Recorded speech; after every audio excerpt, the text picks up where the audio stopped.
Eh bien bonjour tout le monde, c'est Alex, nouvelle vidéo sur l'histoire allemande avec le règne de Charles Quint sur le Saint-Empire romain germanique.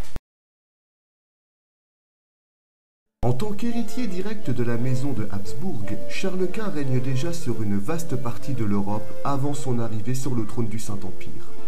Le 8 février 1516, la mort du roi Ferdinand d'Aragon ouvre la voie de sa succession au trône, et selon la volonté du défunt souverain, Charles Quint est reconnu comme unique héritier de la couronne des Espagnes dès le 14 mars. Bien que roi des Espagnes, Charles Quint se montre très ignorant et peu intéressé par les coutumes et traditions locales. En effet, alors que le roi connaît une forte popularité due à son héritage issu des rois catholiques, il décide de transformer le royaume en profondeur et bouleverse les habitudes des Espagnols. Tout au long de son règne, Charles Quint multiplie les bourdes et les faux pas. Il intègre dans le gouvernement plusieurs bourguignons et allemands en défaveur d'Espagnols. Il refuse d'apprendre le castillan tout en obligeant la Castille à prêter serment. Il met fin aux doléances dans les langues locales. Il demande aux provinces impôt sur impôt qui traditionnellement en Espagne est exceptionnel, mais devient quotidien. Il fait adapter la monnaie espagnole sur la monnaie du Reich et enfin il apparaît très peu dans la péninsule, préférant s'attarder à sa possible candidature au Saint-Empire. La politique intérieure de Charles Quint fait craindre aux Espagnols que leur royaume ne devienne qu'une simple annexe d'un empire tourné vers le nord. Pour les Espagnols, la situation ne peut plus durer. Ils refusent de devenir le peuple secondaire d'un souverain portant plus d'intérêt au Saint-Empire romain germanique qu'à leur pays.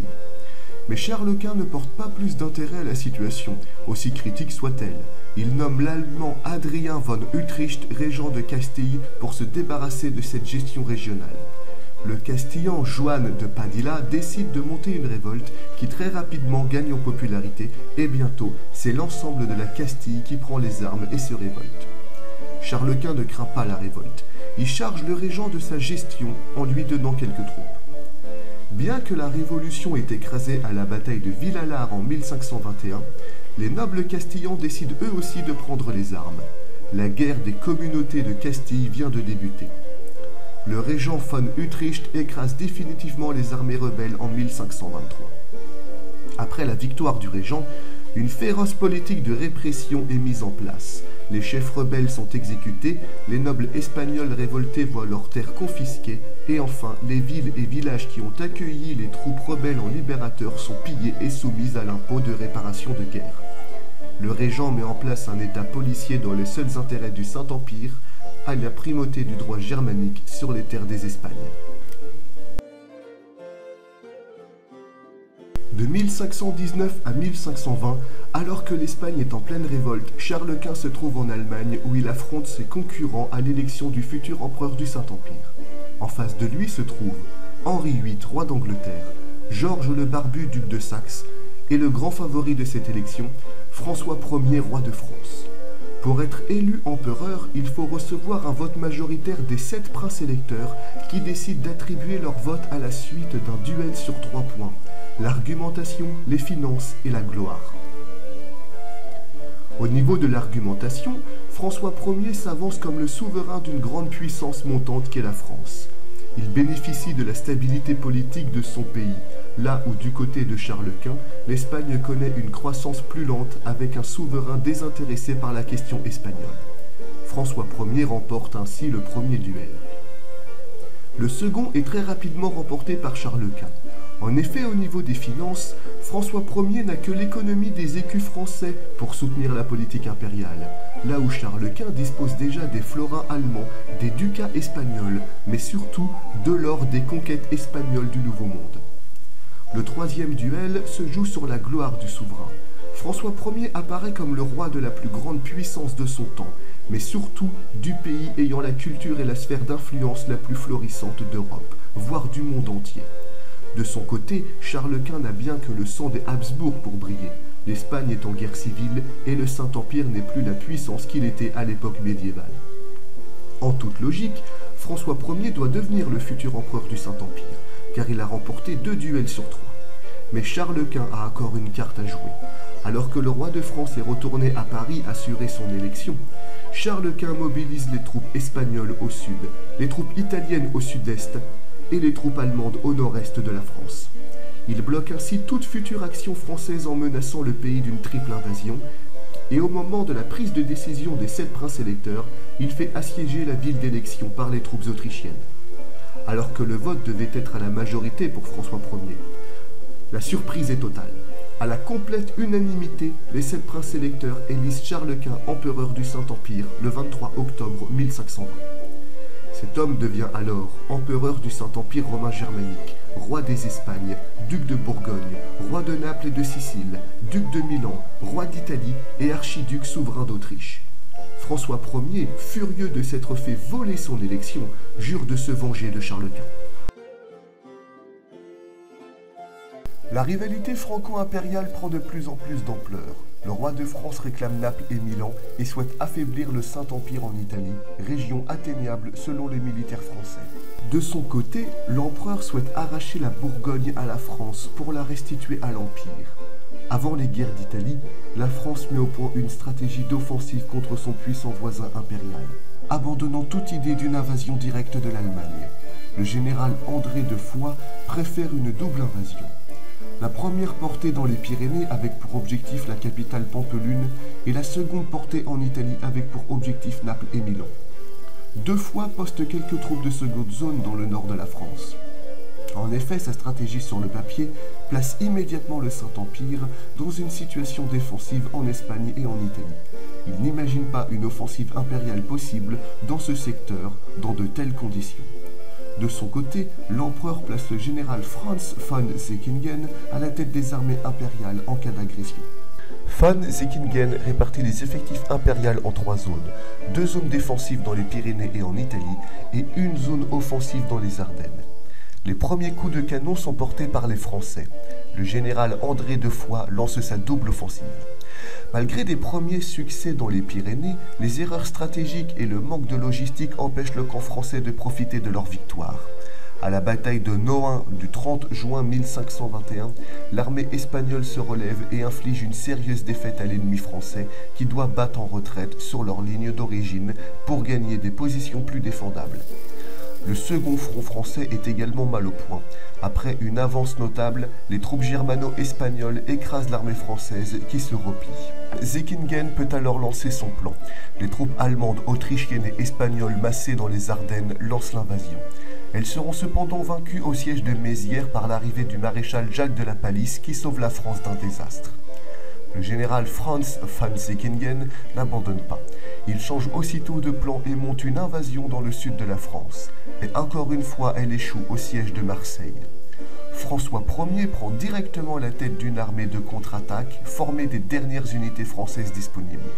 Il livre une invasion de l'Italie et arrive jusqu'à Pavie.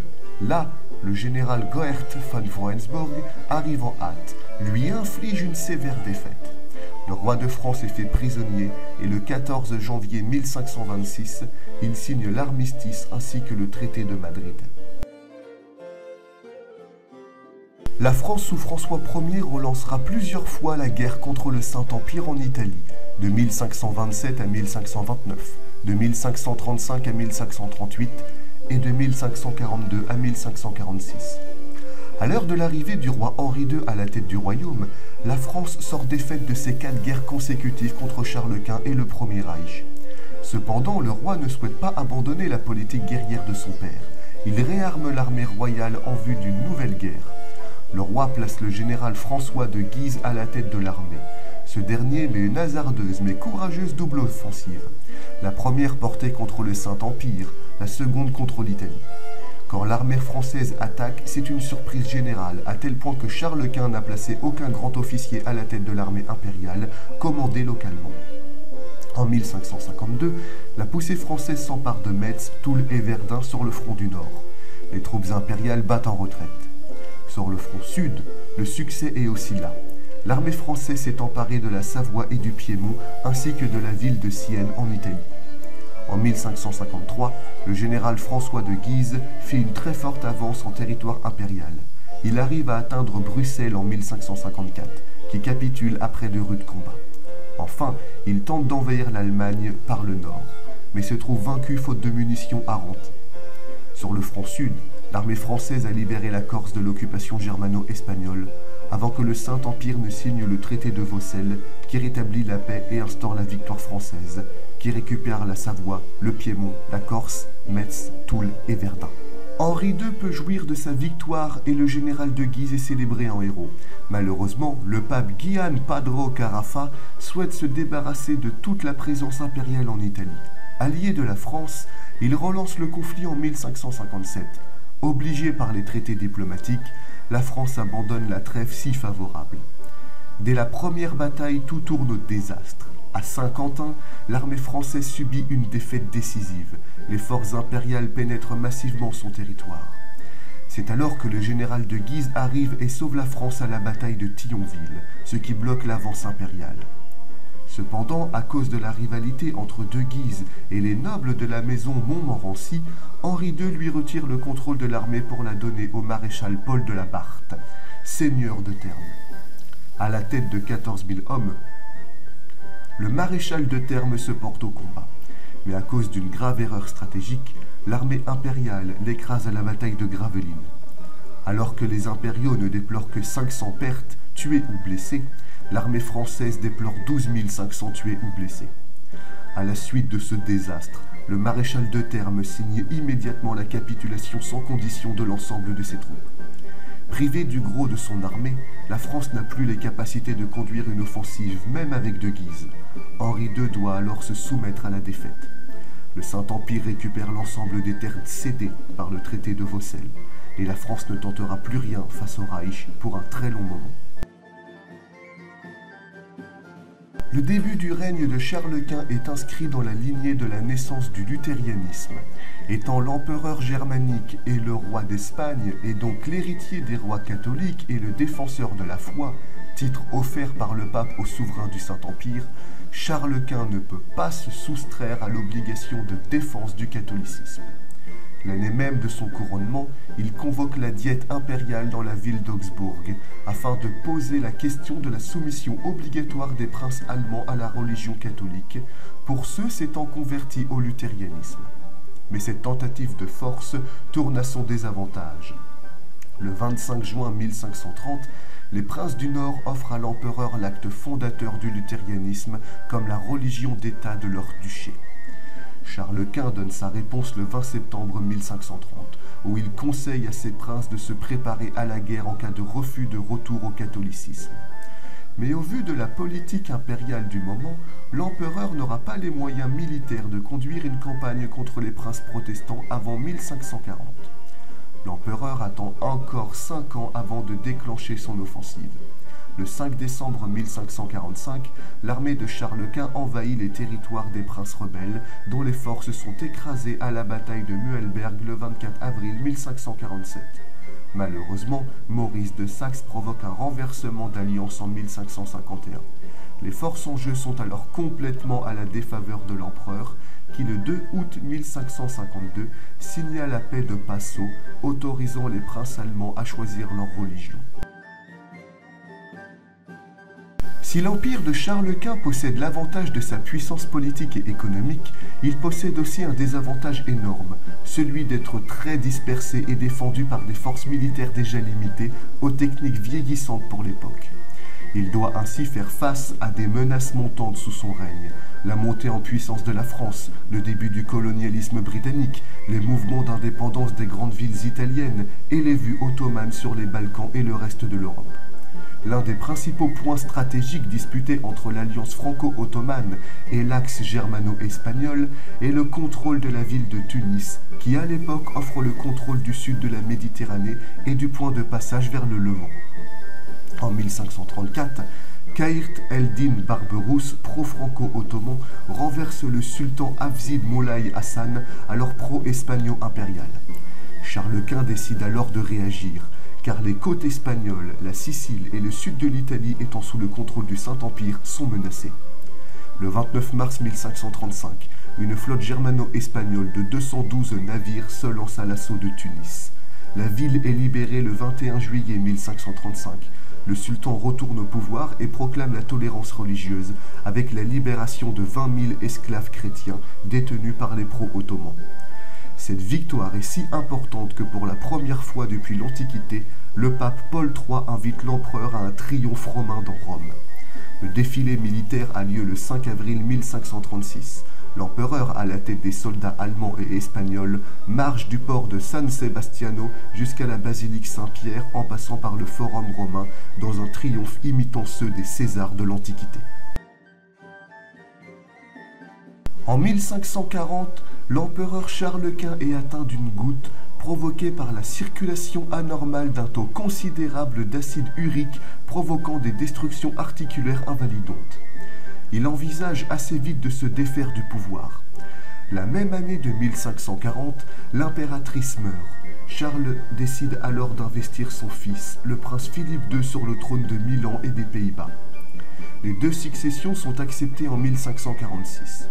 Cependant, en 1550, le frère de Charles Quint, Ferdinand Ier, est fortement irrité de voir le prince Philippe II être privilégié partout.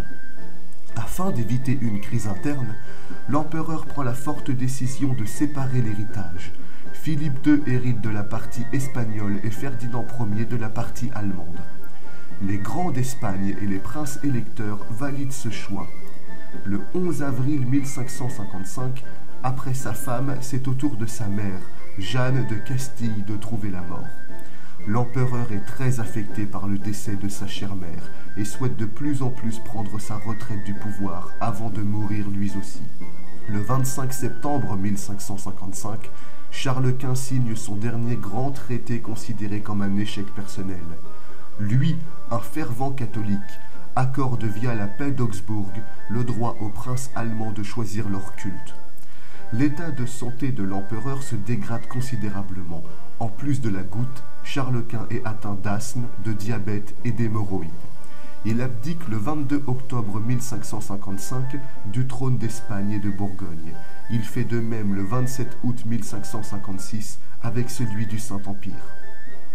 Fatigué et épuisé, il se retire au monastère de Yuste, dans le massif de Termondos, où il décède le 21 septembre 1558 des suites de la malaria à l'âge de 58 ans.